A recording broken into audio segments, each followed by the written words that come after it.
Buried deep beneath Egypt's golden sands lies a secret that even time dared not disturb, a lost capital built by a god-king erased from maps and memory as if it had never existed. They say Egypt's mysteries lie within its tombs and pyramids, but this secret was far greater. It was an entire city deliberately hidden by the very people who built it. The world knew of Thebes and Memphis, but not this place, not the capital that vanished without war or fire. Archaeologists once thought nature swallowed it whole, yet the truth whispered by the desert told another story. Egypt didn't lose its greatest city, it buried it on purpose. And for over 3,000 years, no one asked why. Long before Cairo's skyline rose against the desert sun, Egypt's power pulsed from a different place, a city called built by Pharaoh Ramesses II, the mightiest of all Egyptian kings. It stood as a symbol of divine authority and endless glory. Its palaces glistened with gold.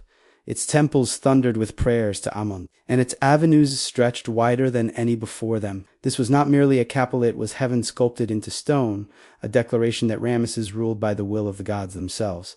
But then, without warning, the city disappeared. No invaders conquered it, no fire consumed it, and no plague erased its people. Generations later, even the priests stopped speaking its name, and Egypt quietly moved on. The sands covered what the people concealed, and history accepted the silence. What force could drive an empire to bury its own heart and never tell the world? The rise of Pi-Ramesses began with the ambitions of one man, Pharaoh Ramesses II, known to history as Ramesses the Great. His reign marked the height of Egypt's power, a time when the pharaoh's name alone carried the weight of empires and gods. He envisioned the city unlike any before it, a royal capital that would outshine even Thebes, the city of Aman, built on the fertile delta near the old Hyksos capital of Avaris. Pi-Ramesses would become both a symbol of Egypt's dominance and a monument to his divine rule. Construction stretched across years and mobilized thousands of workers, artisans, and slaves under the blazing northern sun. Temples rose from the earth, colossal statues of Ramesses lined grand avenues, and golden-laid palaces shimmered along the Nile. Every stone and carving echoed the propaganda of the king's eternal might. It was not just a city, but a living declaration that Ramesses had conquered time itself. The capital quickly became the beating heart of Egypt's military and economic strength. From Pi-Ramesses, chariots thundered across the sands, armies marched into Asia, and the empire's borders expanded under the watch of its god. Merchants from far-off lands brought spices, metals, and exotic animals, filling the markets with voices and scents from across the known world. In the temples, priests performed daily rituals meant to sustain the harmony between heaven and earth. For decades, the city flourished, its walls alive with celebration, its monuments gleaming beneath the desert sun. Yet beneath the golden surface, the forces of nature had already begun to stir against it. The Nile, Egypt's eternal lifeline, was never still. It shifted and curved through centuries, carving new paths through the delta. What had once been a river of life now began to retreat, slowly cutting Pi-Ramesses off from the vital waters that had sustained it. Without the Nile's flow, the grand docks fell silent, and ships that once carried grain and soldiers became stranded in shallow pools. The city that had risen from divine ambition now faced a slow, natural death it could neither foresee nor prevent. Archaeological studies show layers of silt and dried riverbeds where canals once ran deep. The mighty delta began to turn against the very civilization it had nourished,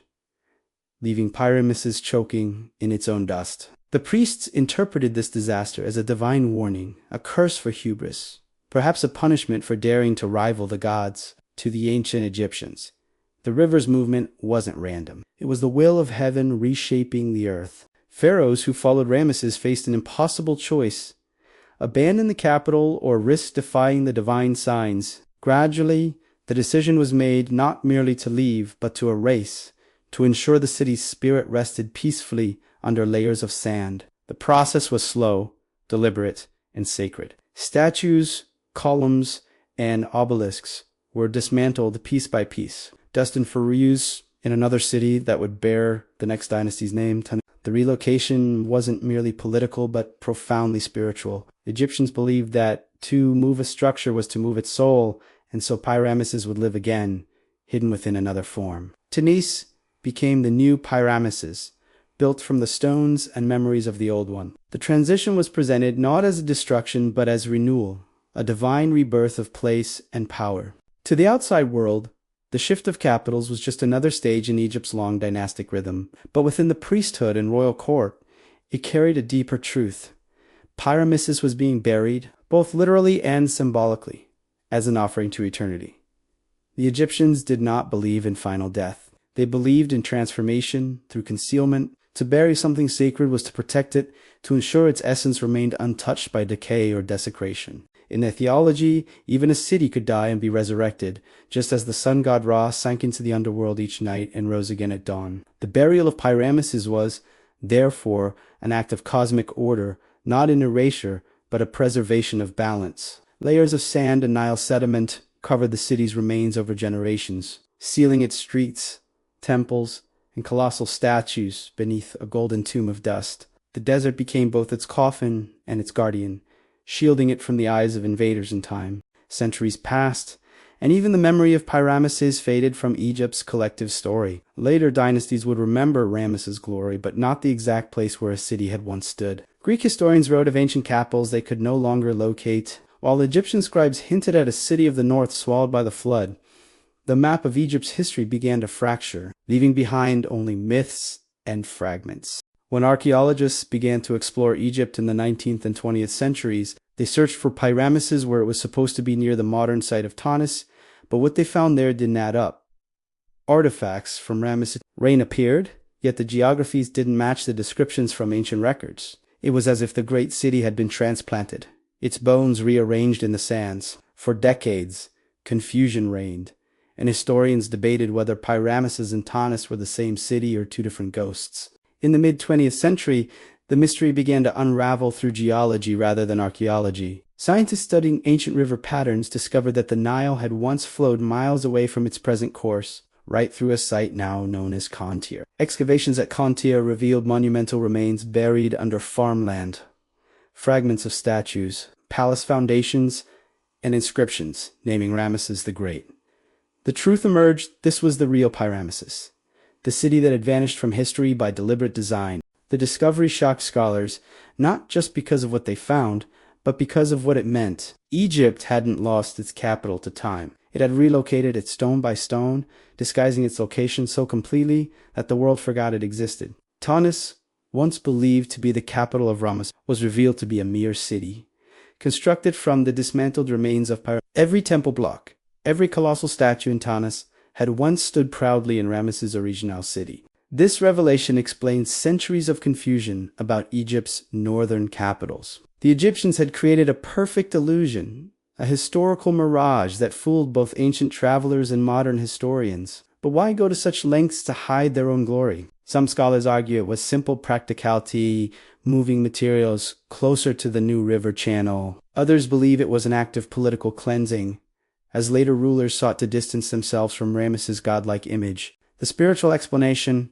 however, resonates most deeply with Egypt's worldview. To bury something so great was not an act of shame but one of reverence, ensuring it entered the afterlife of memory untouched by time. Egyptian priests saw continuity in concealment. By hiding Pyrameses, they were allowing it to transcend physical decay. It became a hidden relic of divine order, protected beneath layers of eternity. Even after rediscovery, the ruins of Pyrameses refused to yield either. Much of the city remains under farmland, preserved in mud brick outlines visible only through ground-penetrating radar. Every fragment uncovered tells a story, not just of power, but of intentional silence. Egypt had mastered the art of secrecy, a civilization that understood that immortality sometimes required disappearance. This philosophy stretched beyond Pyrameses and echoed through Egypt's tombs, pyramids, and temples. The idea that eternity demanded invisibility explains why so much of ancient Egypt's greatness was designed to be hidden beneath the earth. When the priests buried Pyrameses, they weren't ending its legacy. They were safeguarding it for the distant future. In their minds, the city would awaken when the gods willed it, perhaps when humanity was ready to understand its meaning. In a way, modern archaeology fulfilled that prophecy. Thousands of years later, the sands gave back what they had kept safe, revealing not only a city, but a philosophy of preservation older than any written law. The story of Pyrameses shows that Egypt's greatest strength wasn't in its armies or monuments,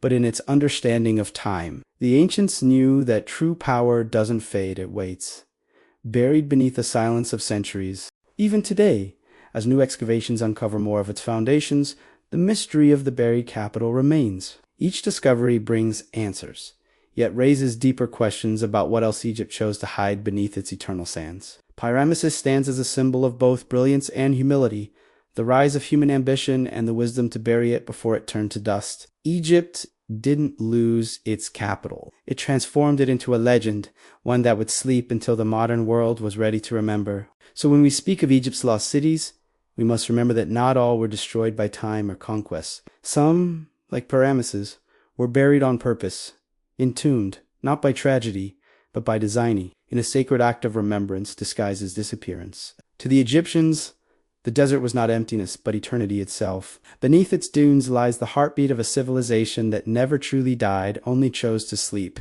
waiting for humanity to listen once more to the whispers of the sand. The sands of Egypt have always hidden more than they reveal, and the story of its buried capital is proof of that. What once stood as a monument to power and glory now sleeps beneath layers of silence and time.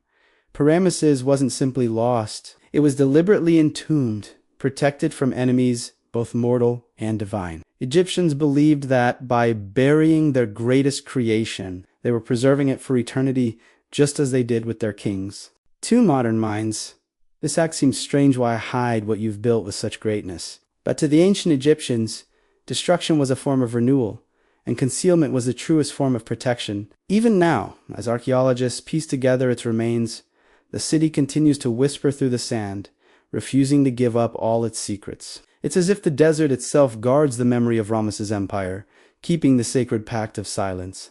Perhaps Egypt never meant to deceive the world. It only followed its oldest law that what is sacred must be hidden. Some truths, especially those forged in divine hands, aren't meant to be unearthed too soon. So, when we look upon the dunes and think of the lost capital, we're not staring at a ruin, but at a promise fulfilled. A promise that Egypt's glory would never die, only sleep beneath the eternal sands, waiting for the right moment to rise again.